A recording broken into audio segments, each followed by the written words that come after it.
Joël Akende, Braza, mais qui se fasse accompagner. Soit au Kouti béni, na Braza et à gain de cause.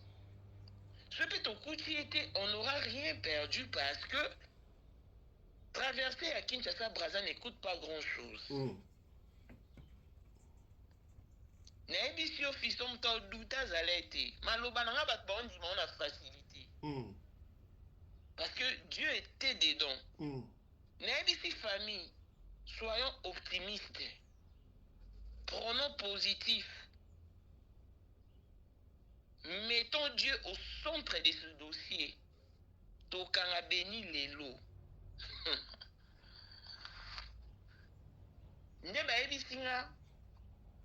Papa a proposé au maman, tu ne penses pas que nous pouvons associer nos autorités? Non, papa. Surtout pas ça. Pourquoi associer Bangote? Papa, tout ça, mon cas à huis clos. Nga non ça, bah, toi, on a confiance. Aveuglement, boy, fiston. Ça sent très bien que ma benga vali. Vali, a to kende vali a kenda zongate. Mais j'avoue que j'étais entre la peur et la détermination. Nando banga ezate que ba piéger sous famille on a pas mon entremise. Voilà pourquoi toute la journée à dimanche, moi je n'étais qu'à genoux, implorant Dieu. Mabe comme il a bangoté. Tosali Makambouana, na moins de 2 heures du temps, va se retrouver dans Brazzaville. Et la famille est arrivée à Brazza par quel moyen? Bah, qui n'est que par beach. Ok. Nga kutu na ici bango. Ce qui beach et ça, la tebo jou avion. Bo ki na aéroport, ba avion, il y a Kinshasa, Brazzaville, Zarabo, Matavio, bo ki indika lelo. En tout cas, tous ces métiers d'accord, marché conclu, ba nyo ba kindaki. Si ko béni tanga koma na Brazza, il était accueilli par une famille de Congolais de Kinshasa vivant à Brazzaville. C'est pas vrai. Je t'ai dit. Maman a rappelé ma publication de l'histoire. Nyonso ba monaka. Ba mtuba hébergea béni. Sikoyo. Il lui faisait dormir entre 2 adresses. Non, que ça va adresse à Batouté. Le lo ba rola lycée a le ba ke ba la lycée kuna. Cette famille a profité de la position de faiblesse ya béni na maman na ye. Baromi ko sala maman ya béni ba chantage financier. Ce ba yebisi ba lamu ki rabwe ba c'est toi on a besoin de $2000. Maman on a fait $2000. Ce ba yebisi toi on a besoin il y a $3000. Maman on tinda ba banana 2000 ba komi na 5000. Parce que Béni Nenga Kenawana, il n'a jamais mis ses pieds dans un salon de coiffure. Et la semaine passée,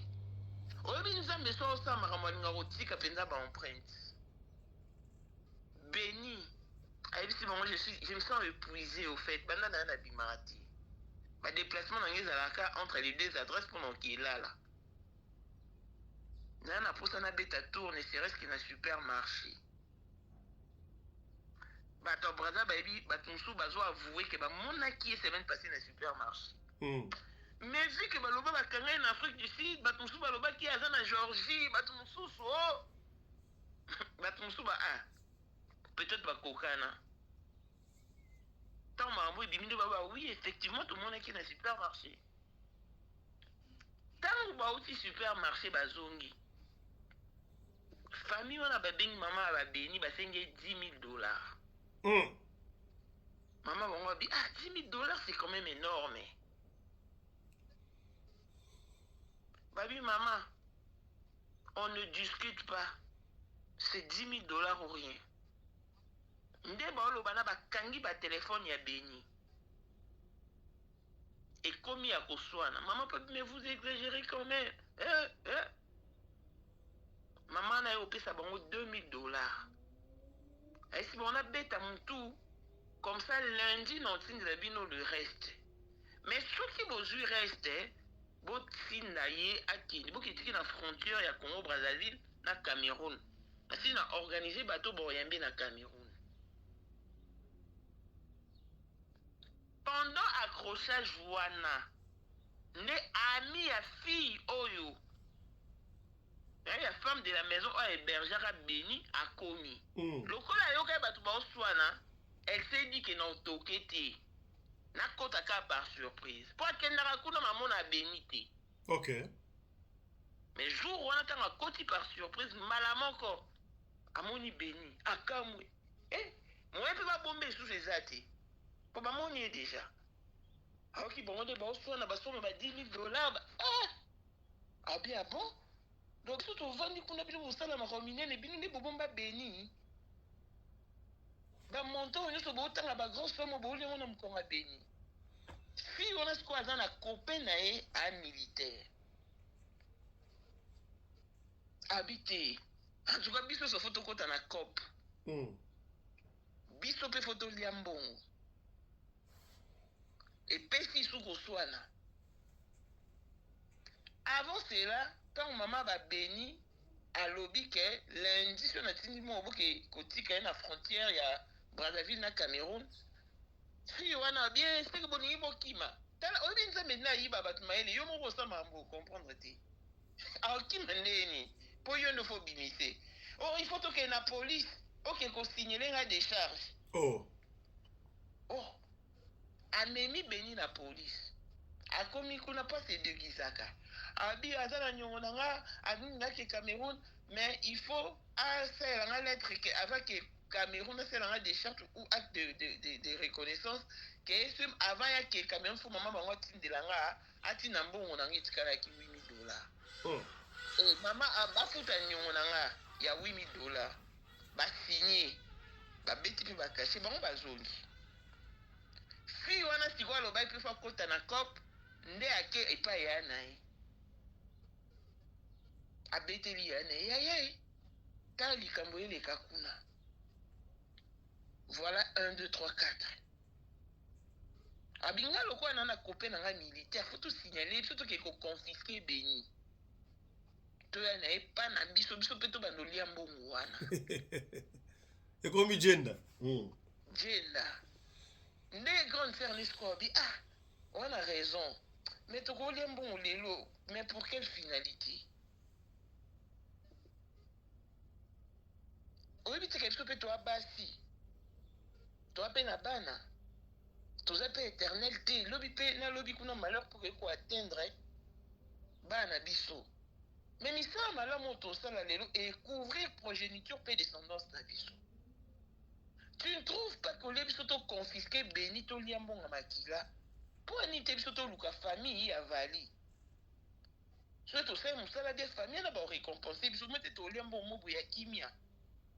To se souillete. Les Kazaki penda convaincu te. Mais yaya convaincu qui est nde ba ya kisko ko benganga. Ba expliquer nga 1 2 3 ndenga pe na côté famille. Nde famille pe bakende Brazzaville. Na tindeli vidéo oyo ya mutakende Brazzaville. Ndenga pe si témoignage on a passé on a kotia batu ba yeba makamyo so ndingi se déroulaki. Si comment ça s'est passé tant famille comme la Brazzaville bakena maman nanda kuana bakena ki na pas police parce que ba ça fait partie de nos stratégies. Ba loba ba kutena ba na tindeli oka vidéo oh Joël a opé explication Joël a mis pour la stratégie na biso to sala ki je sais mais c'est quoi ba loba il paraît que comment il s'appelle ce type là? L'assassin. Béni s'est rendu lui-même à la police. C'est faux. Oh, c'est rendre Ndeni. Oh. Si je prends ma bateau, batu baloba makambata ba maîtriser ti. Batu baloba likambata yebiti. OK. Neti sango temps la Monica vidéo ya Béni, ye maman ya sauté premier ayo remercier ministre de la justice. Mais makambo eleki na kulisi bakanga Béni ayebiti. Donc, pendant mon tournée, Moni Bakangi Beni, c'est la justice qui a travaillé. Et justice, Et d'après la famille, quand est-ce qu'il pourrait être extradé? Na peso ba détail nyonso na vidéo on a tindeli yo. Voilà. Joël o alanda vali akendaki amoni Beni ba ok pour ça dévorer. Apesi ba explication nyonso ndi ba anje nyonso elekaki. Wando ko tiela mo batata audio ba yo ka balanda pour ba comprendre. Voilà, merci beaucoup Mamou. Hein? Ok, merci. Voilà, Badeko Balandi, toute explication, il y a notre consort Mamou international et force à elle, courage, voilà, c'est ça, les journalismes d'investigation. Il faut aussi savoir apprécier ma confrère, ceux qui m'a sali, nous salons malade, ce n'est pas que Moutemara Ali Kounou, non, ceux qui m'ont sali, et le que mon ami Sabatou, il faut apprécier, comme nous sommes allés dévoiler ma campagne qui est cachée dans ma campagne et rapatriement volontaire, nous avons démontré. C'est ça le rôle d'un journaliste d'investigation. Voilà, on vous laisse encore suivre à l'intégralité. Oyo Ndekoya Vali a expliqué qui stratégie comment ça s'est passé et puis on vous revient pour la ça. Tout le monde Ndekoya ya Vali. Suivons. Qu'est-ce qui vous a conduit à Brazzaville? Merci pour la question. Le samedi dans la nuit, non, les samedis au début de la soirée et tout, il y a une dame, comment elle s'appelle encore, Maman internationale et tout, qui va contacter un membre de ma famille pour lui dire que non, il y a des gens de Brazzaville qui l'ont contacté, qui savaient là où Beni s'est trouvé. Il y a des dames de Brazzaville, juste de bonne foi et tout. Parce qu'il y a une dame et sa sœur qui sont amies à la fille qui est en train d'héberger le criminel Moukena et tout. Et un jour, ils vont aller chez leur copine, ils vont voir le monsieur. Et c'est à ce moment-là maintenant qu'ils vont essayer d'entrer en contact avec nous, mais ils n'avaient pas pu. Et ils vont entrer en contact avec Mamou. Et quand ils vont entrer en contact avec Mamou international, Mamou va leur pousser à aller vers la police. Et la police, une fois contacté la police de Brazzaville, la police de Brazzaville va intéresser Interpol au niveau de Brazzaville. Et ils vont constituer une équipe, ils vont aller à l'adresse où Moukena était. Et il n'était même pas là, à la première adresse. Ils vont arrêter sa copine là de Brazzaville, et sa copine de Brazzaville va leur indiquer là où il s'est caché. C'est comme ça que ça s'est passé. Et moi, j'étais un peu dans le bruit les samedis, on m'appelle très tôt les matins, le dimanche, on me dit de traverser, et c'est à ce moment-là que je vais traverser. J'arrive là-bas, je rencontre le dame du Congo d'en face qui nous ont aidés. Je parle avec elle m'a expliqué un peu ce que je viens de vous expliquer maintenant. Et puis quand je suis allé au commissariat, je ne pouvais pas le voir parce que le commissaire, le chef de là, il n'était pas là, il était déjà rentré vu que dimanche il partait tôt. Ils m'ont demandé de revenir aujourd'hui le matin, entre 5h et 7h et tout pour les heures de visite, 5h du matin. Je suis allé vers 6h quelque chose, j'ai vu le monsieur, on m'a laissé le voir. Il était assis, le meurtrier de mon frère était assis juste en face de moi comme ça.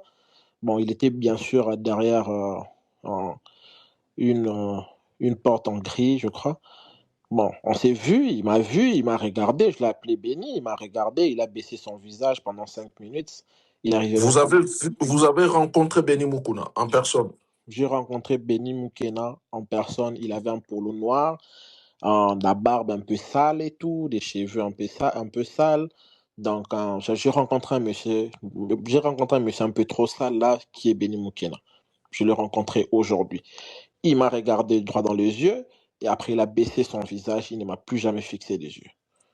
Et vous lui avez parlé? Je l'ai appelé par son nom. Quand il me regarde, il n'arrive pas à me fixer. Et moi, j'étais dans mes émotions et tout. Parce que lui, j'ai vraiment envie de le dévorer. Mais bon, on va évidemment qu'on laissera la justice faire son travail. Exact. Comment l'avez-vous trouvé? C'était quoi le... Voilà. C'était comment? Est-ce qu'il vous a reconnu?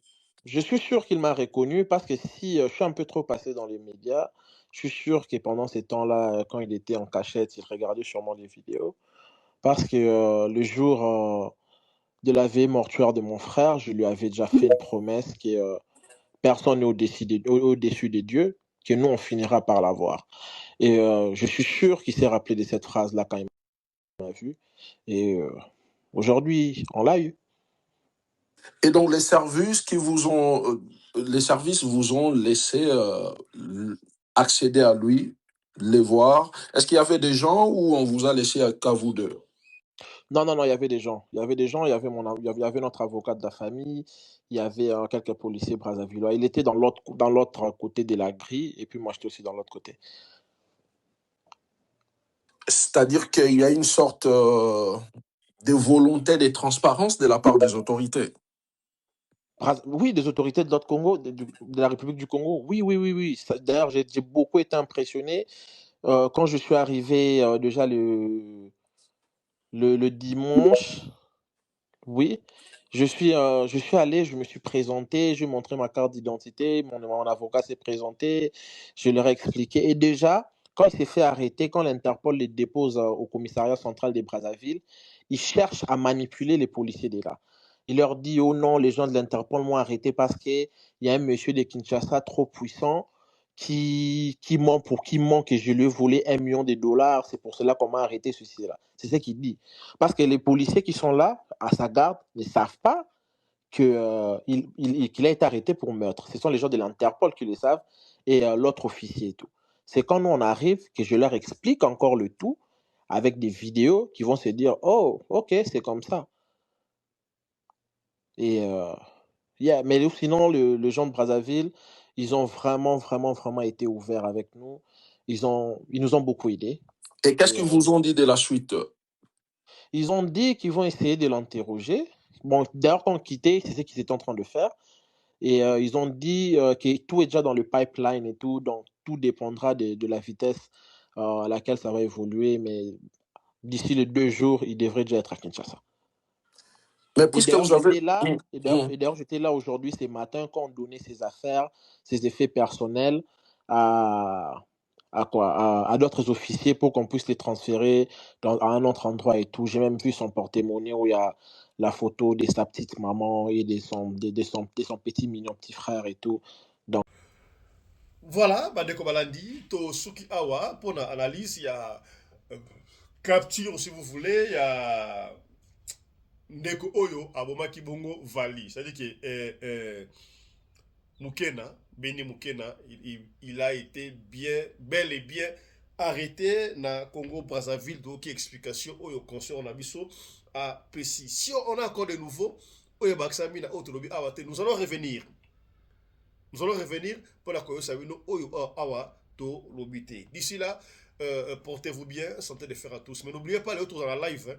L'autre dans la live, Nabiso, na TikTok et puis na YouTube.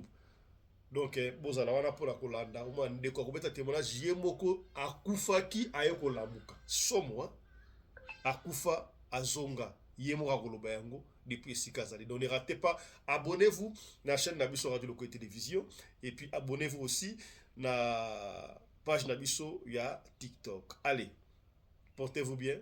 Santé de faire à tous. Chap chap. Et tchara.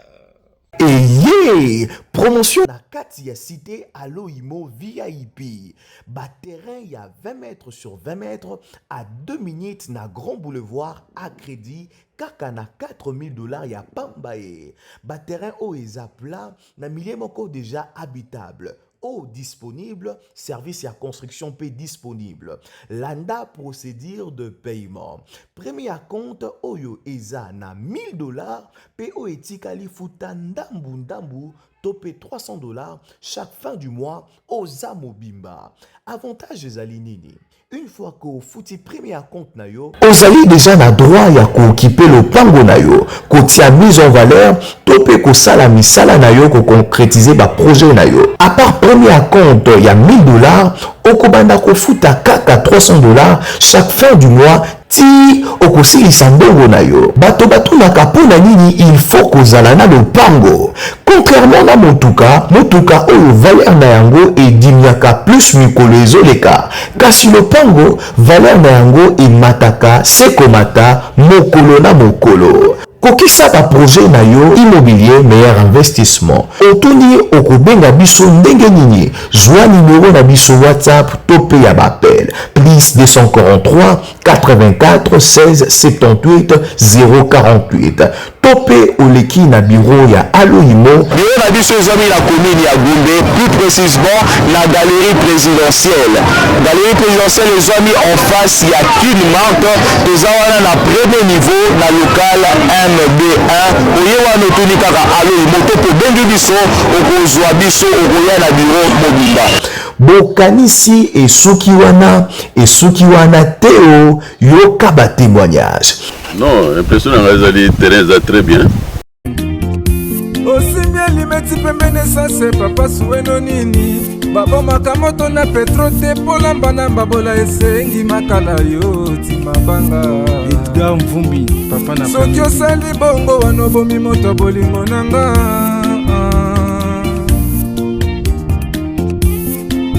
Mobali mbinga na mwina ngolo aboya hydroquinone. Soki ezotambola basheri bazokwea mayanga.